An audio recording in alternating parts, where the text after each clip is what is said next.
சாப்பிட்ட உடனே தெரியுது டேஸ்ட். அஸ்ஸலாமு அலைக்கும். Hi tears.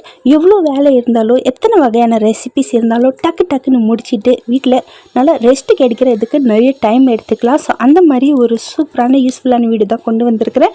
ஸோ ஸ்கிப் பண்ணாமல் மிஸ் பண்ணாமல் பாருங்கள். ரொம்ப இன்ட்ரெஸ்டிங்காக இருக்க போது வாங்க வீடியோக்குள்ளே போகலாம். ஸோ நான் ரெகுலராக என்னோடய வீடியோ பார்க்குறவங்களுக்கு தெரியும் நம்ம வீடு காலி பண்ண போகிறோம் அப்படின்னு சொல்லி. ஸோ அதுக்காகவே வந்து பார்த்திங்கன்னா நம்ம கிராசரி ஐட்டம்ஸ் எல்லாம் வாங்கி வைக்கிறது இல்லை. ஸோ அப்பப்போ என்ன தேவையோ நான் கடைக்கு போய் வாங்கின்னு வந்துட்டு ஸோ பக்கத்தில் தான் இருக்குது. ஸோ எல்லாத்தையும் வாங்கின்னு வந்து வச்சுட்டு ஸோ என் ஹஸ்பண்ட் தான் வந்து படுத்துன்னு இருந்தார். ஸோ வரும்போ அவர் நோண்டாமல் வந்தால் கொஞ்சம் எனக்கு ஒரு மாதிரியாக இருக்கும். ஸோ கொஞ்சம் சதாய்ச்சிட்டு இருந்தால் தான் நல்லாயிருக்கும். அண்ட் வந்தவுடனே முட்டை வந்து ஒரு சைடு வேக வச்சுட்டு இன்னொரு சைடு வந்து வேர்க்கடலை எடுத்து நல்லா ஃப்ரை பண்ண ஆரம்பிச்சுட்டு அந்த வேர்க்கடலையோடு வந்து பார்த்திங்கன்னா ஒரு 3 வந்து காஞ்ச மிளகாய் சேர்த்துட்டேன். ஓகேவா, சேர்த்துட்டு அதையும் கொஞ்சம் நேரம் நல்லா ஃப்ரை பண்ணேன். ஸோ ஃப்ரை பண்ணிவிட்டு இந்த மாதிரி கலர் சேஞ்ச் ஆகிற அளவுக்கு வந்து ஃப்ரை பண்ணிவிட்டு இதோட வந்து இப்போது ஒரு பெரிய பல்லு பூண்டு ஒரு சின்ன பல்லு பூண்டு சொல்லி சேர்த்துட்டு நல்லா அதுவும் சேர்த்து வதக்கிக்கிறேன். ஸோ வதக்கிட்டு இப்போ அதை வந்து ஆற வச்சிடலாம் எடுத்து. இந்த ரெசிபியெல்லாம் தெரிஞ்சிருக்க நிறைய பேருக்கு வாய்ப்பு இருக்குது. பட் இருந்தாலும் நான் பண்ணுறது உங்கள் கூட ஷேர் பண்ணிக்கிறேன். அண்ட் முருங்கைக்கீரை வந்து எங்கள் வீட்டு தான் அண்ணி கொடுத்து அமிச்சாங்க. ஸோ 2 நாள் ஆச்சு க்ளீன் பண்ணி வச்சுட்டு. ஸோ முருங்கைக்கீரை வந்தால் மட்டும் எப்போவுமே லேட் ஆகிடுது, ஏன்னு தெரியல. அண்ட் நான் வந்து ஒரு கைப்பிடி அளவுக்கு புளி வந்து ஊற வச்சுருந்தேன். இதில் வந்து நல்லா புளி கரைக்கிறப்போ வந்து எவ்வளோ தண்ணி தேவைப்பட்டாலும் ஊற்றி அதே டைமில் கரைச்சிக்குங்க. ஆல்ரெடி நம்ம கரைச்சிட்டு ஊற்றிட்டு மறுபடியும் வந்து இன்னொரு வாட்டி அதில் தண்ணி போட்டு கரைச்சிங்கன்னா அந்த என்ன நீங்கள் ரெசிபி அந்த ரெசிபி வந்து குழம்பு சப்புன்னு ஆகிடும். ஸோ அந்த மாதிரி பண்ணாதீங்க, ஓகேவா.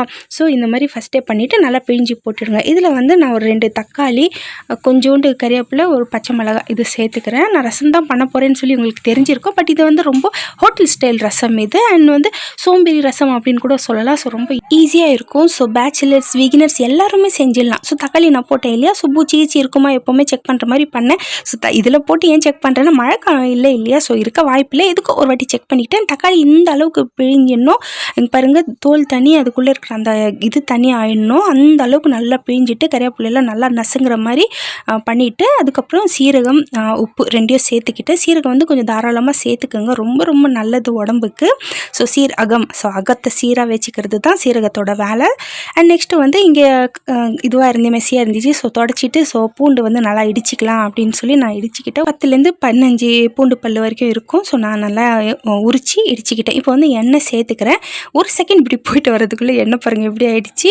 ஸோ ஆஸ் யூஷுவல் நடக்கிறது தான். ஸோ எண்ணெய் சேர்த்துட்டு அதில் வந்து கொஞ்சம் கடுகு, வெங்காயம் சேர்த்து நல்லா வதக்கிக்கலாம். வெந்தயம் இதில் சேர்க்கணும். ஸோ ஃபஸ்ட்டே சேர்த்தா வந்து அதுக்கு கருகிடும், ஓகேவா. அதனால வந்து நான் வெங்காயம் போட்டதுக்கப்புறம் தான் போடுவேன். ஸோ அந்த டேஸ்ட் அந்த ஃப்ளேவர் எல்லாம் வந்துடும். ஸோ போட்டுட்டு அதோட அந்த பூண்டு நம்ம சேர்த்துட்டோம்னா கம்மன்னு வாசனை வரும் பாருங்கள். இப்போவே எடுத்து சாப்பிடணும்னு சொல்லி தோணும். அப்படி கொஞ்சம் நேரம் அந்த பூண்டோட அந்த கலர் சேஞ்ச் ஆகிற வரைக்கும் நம்ம வதக்கணும் வெங்காயத்தோடு சேர்த்து. இப்போ வந்து ஒரு 1/4 ஸ்பூன் அளவுக்கு வந்து பெருங்காயத்தூள் சேர்த்துக்கலாம். கொஞ்சம் அதிகமாகவே சேர்த்துக்கோங்க, அதுவும் ரொம்ப நல்லது ஜீரண சக்திக்கு.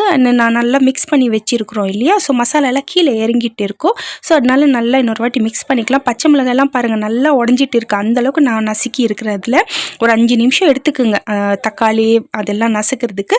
இப்போ வந்து இந்த கரைச்சி வச்சுருக்கிற புளி கரைச்சல் அது மசாலாவோட சேர்த்து இதில் நம்ம சேர்த்துட்டு நார்மலாக செய்கிற ரசத்துக்கும் இதுக்கும் நிறைய டிஃப்ரெண்ட் இருக்குது. அண்ட் முக்கியமான விஷயம், அந்த தக்காளியெல்லாம் கரைக்கிறப்போ வந்து உங்கள்கிட்ட மல்லி இருந்துச்சுன்னா மல்லி இலைகள் அதையும் சேர்த்து நல்லா கரைச்சிக்கோங்க. உப்பு எல்லாம் செக் பண்ணிவிட்டு பர்ஃபெக்டாக இருக்குது. ஸோ அதுக்குள்ளே வேர்க்கடலை எல்லாம் வந்து நல்லா ஆறிடுச்சு. ஸோ காஞ்ச மிளகாயில் இருக்கிற அந்த டென்டல் எல்லாம் எடுத்துகிட்டு பூண்டு போட்டுட்டேன். ஒரு பூண்டு மட்டும் காணும். சரி, ஓகே. நம்ம நார்மலாக காயெல்லாம் தண்ணி இறங்குறதுக்காக யூஸ் பண்ணுவோம் இல்லையா, ஸ்ட்ரெயினர் மாதிரி. ஸோ அதில் தான் வந்து இந்த வேர்க்கடலை போட்டுக்கிட்டு நல்லா உரிச்சிட்டு ஸோ இந்த மாதிரி தட்டினாலே போதும். இங்கே பாருங்கள், கீழே ஒன்று வச்சுக்கிட்டு மெஸ்ஸி ஆகாது, அங்கேயே பறக்கிறது. நம்ம நார்மலாக வில்லேஜ்லலாம் பார்த்திங்கன்னா மண் தரை இருக்கும். ஸோ அங்கே அப்படியே தட்டணுன்னா அப்படியே காற்றா பறந்து போயிடும். பட் நம்ம இப்போ இருக்கிற கிச்சன்ஸ்லாம் இந்த மாதிரிலாம் பண்ண முடியாது. ஸோ இதுக்கு இது பெஸ்ட்டான ஒரு சொல்யூஷன். இங்கே பாருங்கள் எவ்வளோ வந்துடுச்சு, க்ளீன் ஆகிடுச்சு, ஓகேவா. இதை அப்படியே நான் வந்து இதில் எடுத்துடுறேன். அதுக்குள்ளே என் ஹஸ்பண்ட் குரல் கொடுத்துட்டு இருந்தார், எனக்கு கொஞ்சம் வேர்க்கடலை வேணும் அப்படின்னு சொல்லி. ஸோ அவருக்காக கொஞ்சம் எடுத்து வச்சுட்டேன். ஸோ கொஞ்சம் தான் அது பண்ணுறப்போ சட்னி அதெல்லாம் பண்ணும்போது நமக்கு சாப்பிட்டா நல்லா இருக்கும் இல்லையா. அந்த பூண்டு காணும்னு சொன்னேன் இல்லை பார்த்துங்க, அது கிடைச்சிடுச்சு.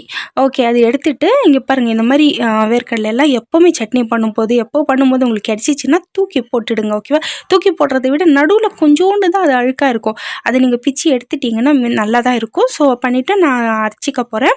ஸோ அதுக்கு முன்னாடி வந்து பூண்டு தான் வருது வாயில். இங்கே பாருங்கள், ரசம் இந்த மாதிரி நிறையா வந்தப்போ இறக்கிடுவாங்க நார்மலான ரசம். பட் இந்த ரசம் அப்படி நீங்கள் பண்ணக்கூடாது, நல்லா கொதிக்க வைக்கணும். இது ஹோட்டல் ஸ்டைலில் தான் இருக்கும். அண்ட் டேஸ்ட்டு அல்டிமேட்டாக இருக்கும். நீங்கள் வந்து குடிக்கலாம், எவ்வளோ குடித்தாலும் உங்களுக்கு பத்தாது, அந்த மாதிரி இருக்கும். அண்ட் என்ன சாப்பிட்ருந்தாலும் அழகாக ஜீரணமாயிடும். ஸோ 5-8 நிமிஷம் நல்லா கொதிச்சிருச்சு. இப்போ வந்து ஒரு அரை டீஸ்பூன் அளவுக்கு சீரகம் ஃபைனலாக போட்டுட்டு ஒரு கொதி வந்தோடனே ஸ்டவ் ஆஃப் பண்ணிவிட்டு அரை டீஸ்பூன் அளவுக்கு வந்து மிளகு தூள் சேர்த்துட்டு அப்படியே மூடி விட்டுட்டேன். மல்லி இருந்தால் இந்த டைமில் சேர்த்துக்குங்க. இந்த சைடு வந்து சாப்பாடு வச்சுருக்கிறேன், உப்பு சேர்த்து அப்படியே வச்சுட்டேன். அண்ட் முட்டையும் வந்து வேகிடுச்சு. ஸோ டக்கு வேலை பண்ணோன்னா ஒரே டைமில் 4-5 வேலை செஞ்சால் தான். ஸோ சாப்பாடு ரசம் வேலை ஆகிடுச்சு, சாப்பாடு வச்சுட்டு வந்துட்டேன். இப்போ சாப்பாடு வேகிறதுக்குள்ளே நம்ம இதை அரைச்சிக்கலாம். ஸோ இந்த மாதிரி எப்போவுமே பவுடர் அரைக்கிறப்போ அப்படியே பறக்கும் இல்லையா. ஸோ அதுக்காக இந்த மாதிரி நான் துணி கட்டிப்பேன். ஸோ என்னோட நிறைய வீடியோவில் பார்த்துருப்பீங்க. ஸோ துணி கட்டிட்டு இந்த மாதிரி பண்ணும்போது அது பறக்காது. ஸோ கரெக்டாக அதுலேயே இருக்கும், நம்ம கீழேயும் மெஸ்ஸி ஆகாது, வேஸ்ட்டும் ஆகாது. இந்த சீரகம் மிளகு இந்த மாதிரி எது அரைச்சாலும் நீங்கள் இந்த மாதிரி துணி மேலே போட்டிக்கோங்க. இல்லை உங்கள் மிக்ஸி பர்ஃபெக்டாக இருக்குது, எங்களுக்கு அது தேவையில்லை அப்படின்றப்போ சூப்பர். மிக்ஸிக்கு கண்டிப்பாக இதெல்லாம் தேவை.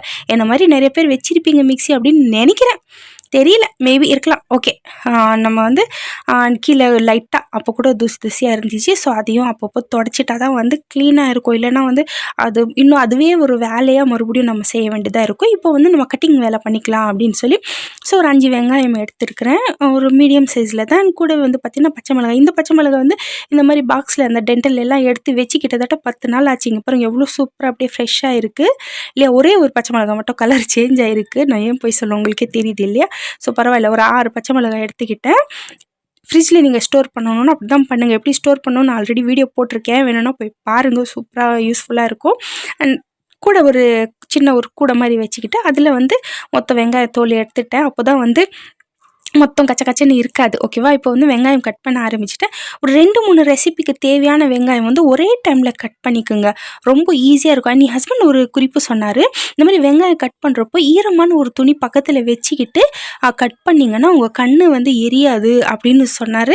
ஸோ கண்டிப்பாக ட்ரை பண்ணி பார்த்துட்டு எப்படி இருக்குன்னு சொல்லுங்கள். நான் ட்ரை பண்ணல, இது பண்ணதுக்கப்புறம் அவர் சொன்னார். ஓகேவா, நான் வந்து வெங்காயத்தை 2 பங்காக வந்து பிரிச்சுட்டு ஒரு பங்கு எடுத்து ஒரு பவுலில் போட்டுறேன். பச்சை மிளகாய் கட் பண்ண இல்லையா, அதோட ஒரு 2 பச்சை மிளகாய் வந்து கட் பண்ண போகிறதில்ல, இது வந்து போண்டா பண்ண போகிறேன், கீரை போண்டா. ஓகேவா, ஸோ அதுக்காக ஒரு கைப்பிடி அளவுக்கு கீரை எடுத்துகிட்டு அதையும் நல்லா நான் வந்து சின்னதாக வந்து கட் பண்ணிக்கிறேன். ஸோ சாப்பிடும்போது பெருசாக வந்தால் நல்லா இருக்காது இல்லையா. ஸோ வெங்காயம் பச்சை மிளகாய் ஆல்ரெடி பவுலில் போட்டுட்டேன். ஸோ அதுலேயே வந்து பார்த்திங்கன்னா கீரையும் சேர்த்துறேன். நான் முக்கியமான ஒரு விஷயம் சொல்லிடுறேன், கீரை வந்து நான் வாஷ் பண்ணிவிட்டு அதுக்கப்புறம் தான் ஃப்ரிட்ஜில் ஸ்டோர் பண்ண காய வச்சுட்டு. ஓகே, அண்ட் கறிவேப்பிலை கொஞ்சம் அதையும் வந்து கட் பண்ணி சேர்த்துக்கிட்டேன். கொத்தமல்லியும் சேர்க்கணும், நான் இல்லை மல்லியே இல்லை கிடைக்கல, அதனால் இது இல்லாமலே பண்ணுறேன்.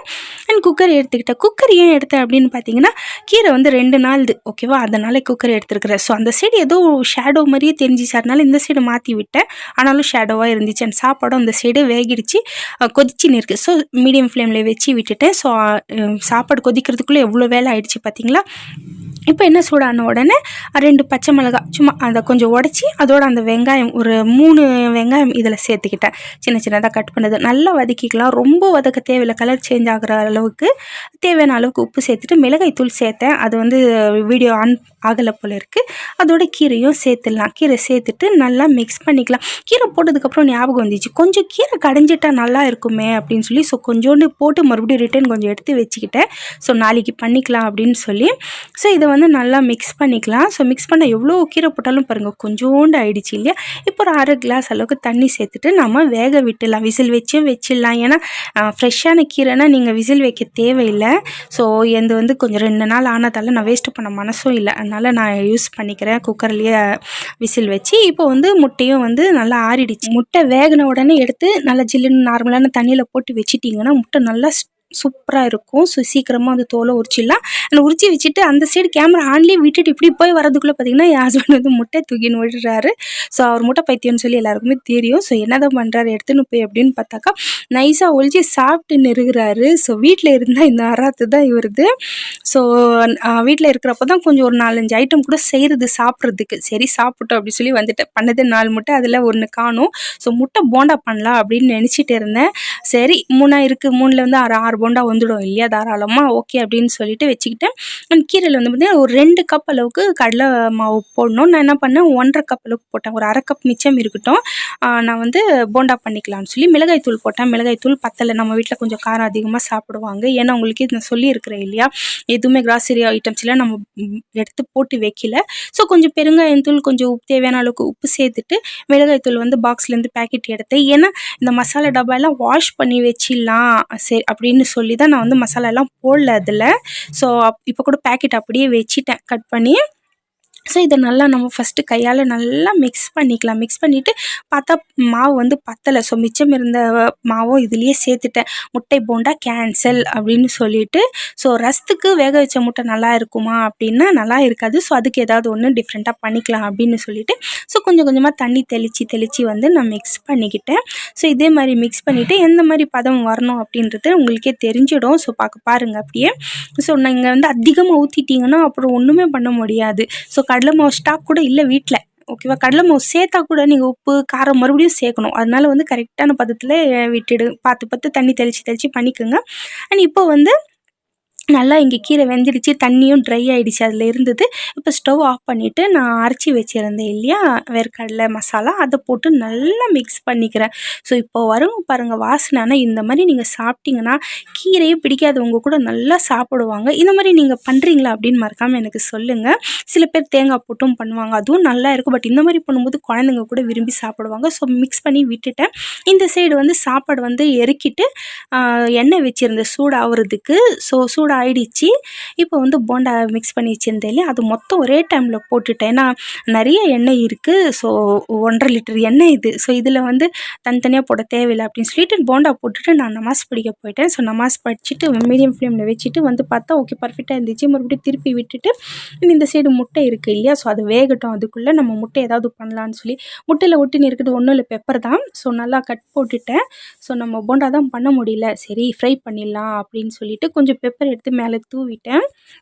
இதுவும் ரொம்ப அருமையாக இருக்கும். நீங்கள் சாம்பார் பருப்பு குழம்பு கூட எல்லாம் இதை நீங்கள் சாப்பிட்லாம். அண்ட் கூடவே கொஞ்சம் உப்பையும் சேர்த்துட்டேன். உங்களுக்கு காரத்துக்கு வேணும்னா மிளகாய் தூள் கூட சேர்த்துக்கலாம். ஸோ இதை எடுத்து வச்சுட்டு அதுக்குள்ளே நம்ம போண்டா இறக்கிடலாம் அப்படின்னு சொல்லி கீரை ரெடி ஆகிடுச்சு, ரசம் சாப்பாடு போண்டா எல்லாமே ரெடி ஆகிடுச்சு. டக்குன்னு ஆகிடுச்சு பார்த்தீங்களா வேலை. உண்மையாகவே இந்த மாதிரி தான் ஆச்சு. ஸோ இதே மெத்தட்லேயே நீங்கள் பண்ணிகிட்டே வந்தீங்கன்னா நேற்று வந்து பருப்பு குழம்பு செஞ்சது மிச்சம் இருந்துச்சு. ஸோ முருங்கைக்கீரைக்கு அது நல்லா இருக்கும்னு சொல்லி அதையும் சூடு பண்ணி ஒரு பவுலில் எடுத்துக்கிட்டேன். ஸோ நல்லா கொதிக்கிற எண்ணெயில் அப்பளம் போட்டேன். அப்பளம் வந்து நல்லா வெந்து வரல, ஏன் பெருசாக ஆக மாட்டேங்குது அப்படின்னு சொல்லி. ஏன்னா ரசம் இருக்கிறப்போ ரசம் பருப்பு குழம்புக்கு அப்பளம் இருந்தால் ரொம்ப நல்லா இருக்கும். சரி ஏதோ ஒன்று மிஸ்டேக் ஆகிருக்கு அப்படின்னு சொல்லி பார்த்தேன். ஆனால் சாப்பிட்றப்போ ஒரு இருந்துச்சு பாருங்கள் அந்த அப்பளம். நான் அப்புறமா சொல்கிறேன் என்ன நடந்துச்சின்னு. ஸோ சரின்னு சொல்லி எடுத்து வச்சுட்டேன். இந்த ஸ்டவ்வில் வந்து அந்த ஸ்டவ்வில் வந்து கீரை இருந்துச்சுல அதுவும் எடுத்துன்னு போய் வச்சுட்டேன். இப்போ வந்து தவா வச்சுட்டு ஸோ இது சூடான எண்ணெய் இருக்குது இல்லையா, ஸோ நம்ம தனியாக இதுக்கு எண்ணெய் எடுக்கணும். ஸோ கொதிக்கிற எண்ணெய் ஆல்ரெடி இருக்கிறப்போ அதை போட்டுட்டு அப்படியே இங்கே பாருங்கள் ஒரு முட்டை வச்சு அப்படியே தள்ளி விடுறேன். ஸோ எண்ணெயோட சேர்த்து அது கொதிச்சுனே இருக்கும். ஓகேவா, இந்த மாதிரி நீங்கள் ஃப்ரை பண்ணி சாப்பிடுங்க. இந்த மிச்சம் இருக்கும் பாருங்கள் எண்ணெய், அந்த எண்ணெயில் நிறைய பேர் சாப்பாடு கலந்து சாப்பிடுவாங்க, அவ்வளோ பிடிக்கும் அவங்களுக்கு. ஸோ உங்களுக்கும் அந்த மாதிரி பிடிக்குமா, இந்த மாதிரி நீங்கள் ஆல்ரெடி செஞ்சுருக்கிறீங்களா அப்படின்னு கூட மறக்காமல் எனக்கு கமெண்ட்டில் சொல்லுங்கள். வீடியோ பிடிச்சிருந்தா மறக்காமல் லைக் பண்ணி சேனல் சப்ஸ்கிரைப் பண்ணி சப்போர்ட் பண்ணுங்கள். ஓகேவா, அண்ட் நம்ம நான்வெஜ் எத்தனை ஒரு ஐட்டம் பண்ணிட்டாலும் நிறைவாக இருக்கும். ஆனால் வெஜ்ஜில் எத்தனை ஐட்டம் பண்ணாலும் நிறைவே ஆகாது இல்லையா, அதனால தான் வகையாக பண்ண வேண்டியதாக இருக்குது. ஸோ அப்போ தான் சாப்பிட்றாங்க. ஸோ நல்லா ஃப்ரை பண்ணி இன்னும் நீங்கள் முறுமுறுன்னு கூட ஃப்ரை பண்ணிடலாம், அது உங்களோட சாய்ஸ். எனக்கு இவ்வளோ போதும் அப்படின்னு சொல்லி ஸோ ஃப்ரை பண்ணி நான் எடுத்துகிட்டேன். ஸோ அந்த எண்ணெய் வேஸ்ட் பண்ணாதீங்க, மேலே ஊற்றிக்கிட்டு இன்னும் கொஞ்சம் காரமாக இருந்தால் நல்லா இருக்கும் அப்படின்னு தோணிச்சு. அதனால் வந்து மிச்சம் இருந்த அந்த பெப்பரை அதை கொஞ்சோண்டு உப்பு இருந்துச்சு அதெல்லாம் அப்படியே மேலே தூவிட்டேன். உப்பு கிடையாது, வெறும் பெப்பர் மட்டும். சாரி. இப்போ வந்து சாப்பாடு ரெடியாக இருக்குது, ரசம் ரெடியாக இருக்குது, என்னென்ன இருக்கோ எல்லாமே எடுத்துன்னு வந்து வச்சுட்டேன் சாப்பிட்றதுக்கு. நான் அப்பளத்தை பற்றி சொன்னேன் இல்லையா, ஸோ நான் அப்பளம் சாப்பிட்றேன்னா பருப்பு குழம்பு போட்டுட்டு அப்பளம் சாப்பிடும்போது எனக்கு ஒரு மாதிரி ஃபீல் ஆச்சு, கெட்டு போன மாதிரி. ஸோ பருப்பு குழம்பு தான் கெட்டு போச்சுன்னு பார்த்தா இல்லை, அப்பளம் தான் கெட்டு போயிருக்கு.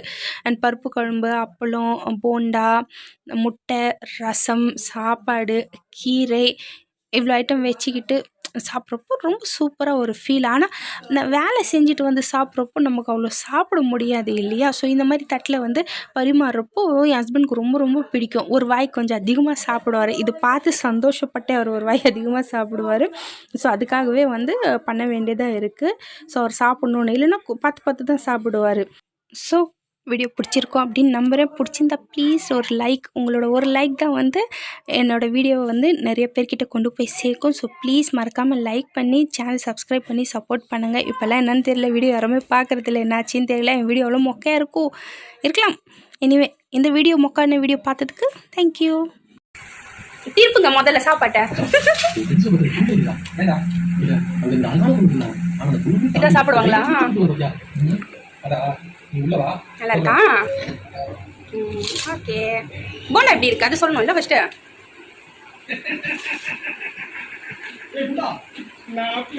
கீரை ரைட்டு. நல்லா இருக்கா இல்லையா? எக்ஸ்பிரஷன் சரி காரமா இருக்கா? ஓகே. முட்டை ஓகே. உங்களுக்கு பிடிச்ச வேக வச்சு ஃப்ரை பண்ண முட்டை. ஓகே. போண்டா முட்டையெல்லாம் எப்படி இருந்தாலும் நல்லா இருக்குன்னு தான் சொல்லுவார். போண்டா சொல்லட்டும், ஏன்னா முட்டைன்னா பிடிக்கும். பார்த்தீங்களே நீங்களே. போண்டா நான் ஆடா இது வாயில் வச்சோம்னா நல்லா இருக்குன்றதுக்கு சாப்பிட்ட உடனே தெரியும் taste. Okay okay okay. Done done done. இன்னும் ரசம் சாப்பிட